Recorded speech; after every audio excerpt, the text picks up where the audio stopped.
MLC Balamuru Venkat BRS నాయకులను హెచ్చరించారు. రాష్ట్రాన్ని అభివృద్ధి చేస్తున్న సీఎం రేవంత్ రెడ్డిని అడ్డుకోవాలని బీఆర్ఎస్ నేతలు చూస్తున్నారని, తెలంగాణను బంగారు రాష్ట్రంగా చేయాలని సీఎం రేవంత్ రెడ్డి కృషి చేస్తున్నారని అన్నారు.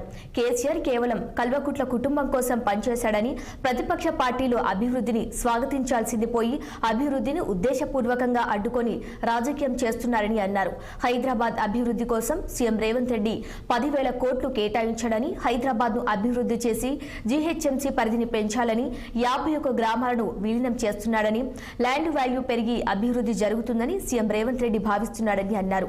రేవంత్ రెడ్డిపై రాజకీయ కోణంలో విమర్శలు చేస్తున్నారని, ఇప్పటికైనా ముఖ్యమంత్రి రేవంత్ రెడ్డికి బహిరంగ క్షమాపణ చెప్పాలని బలమూరు వెంకట్ డిమాండ్ చేశారు.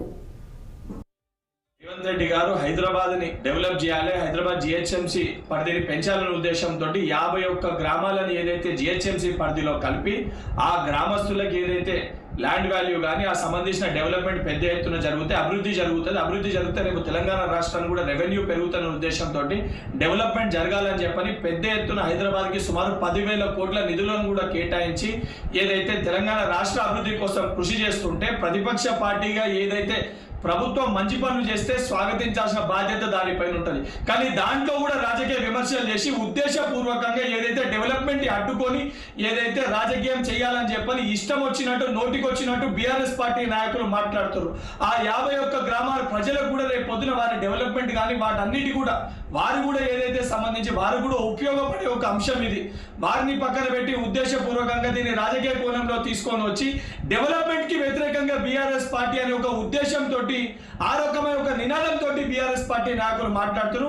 ఇప్పటికన్నా మీరు మాట్లాడిన మాటల్ని వెనుకకి తీసుకొని మా ముఖ్యమంత్రి గారికి ప్రభుత్వానికి బహిరంగ క్షమాపణ చెప్పి ఏదైతే ప్రతిదీ రాజకీయ కోణంలో కాకుండా ఏదైతే మానవతా కోణంలో తెలంగాణ రాష్ట్ర అభివృద్ధి కోసం మీరేదైతే బంగారు తెలంగాణ అని చెప్పి దాన్ని మీరు మర్చిపోయి కేవలం కల్వకుంట్ల కుటుంబం కోసం మీరు పనిచేసిర్రు. ఈరోజు తెలంగాణ రాష్ట్రాన్ని నిజంగా బంగారుమయం చేయాలనే ఉద్దేశంతో గౌరవ ముఖ్యమంత్రి రేవంత్ రెడ్డి గారు కంకణ బద్దులై వారు పనిచేస్తుంటే ఇటువంటి ఒక విమర్శ